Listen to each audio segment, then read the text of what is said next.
ఈ దినాల్లో ఒకరింట్లో ఒకరికి గొడవలు ఎలాగైపోతున్నాయో తెలుసా? నీకు అక్కడ ఏం జరిగిందో తెలియదు, కానీ నీకు నచ్చింది నువ్వు అక్కడికి వెళ్ళి చెప్తావు.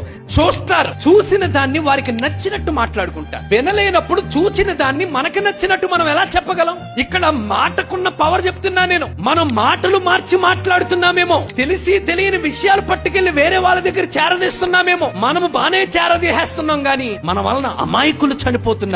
దోయగు ఏమని చెప్తున్నాడంటే, రాజా ఓ రోజు నేను చూశాను, పాపం దావీదు చాలా ఆకలితో వేడుకున్నాడు, నాకు ఆకలేస్తుంది, అన్నం ఉంటే పెట్టయ్యా అని. అప్పుడు మన యాజకుడు చూసి కనికరించి పోనీలైన ఆహారం పెట్టాడు. అప్పుడు యాజకుడిని దావీదు అడిగాడు, మీ దగ్గర ఏమన్నా ఖడ్గం ఉందా? ఇలాగ సౌలు పనికి పంపించాడు. వెంటనే ఆ మాటను వినిన యాజకుడు, దావీదు అడుగుతున్నాడు కదా, సౌలు పంపించాడని చెప్తున్నాడు కదా, ఓకే రైట్ నేను ఇస్తాను, మరి గొలియాతు ఖడ్గం ఉందంటే పర్లేదు ఇమ్మని అనగానే ప్రార్థన చేసి గొలియాతు ఖడ్గం ఇచ్చి దావీదుకి ఇచ్చాడండి. సో ఆ ఖడ్గాన్ని తీసుకుని దావీదు వెళ్ళిపోయాడండి. చెప్పవలసింది ఇదే మ్యాటర్ కదా, కానీ నేను చెప్పింది ఏంటో తెలుసా?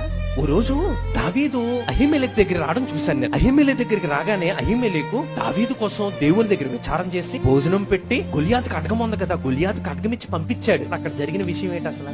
ఈ బ్యాచ్ గురించి చెప్తున్నాను నేను. ఏ బ్యాచ్ తెలుసా?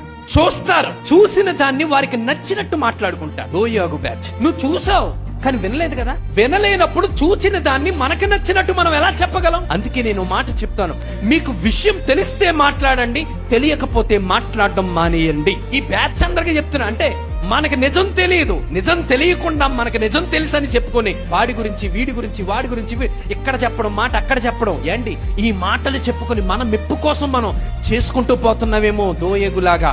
ఒక మాట చెప్తున్నాను కదా, దేవుడు చూస్తున్నాడు పైనుంచి, దేవుడు విడిచిపెట్టాడు కదా. నిజం తెలిస్తే మాట్లాడండి, తెలియకపోతే మౌనంగా ఉండండి. ఈ దినాలలో ఒకరింట్లో ఒకరికి గొడవలు ఎలాగైపోతున్నాయో తెలుసా?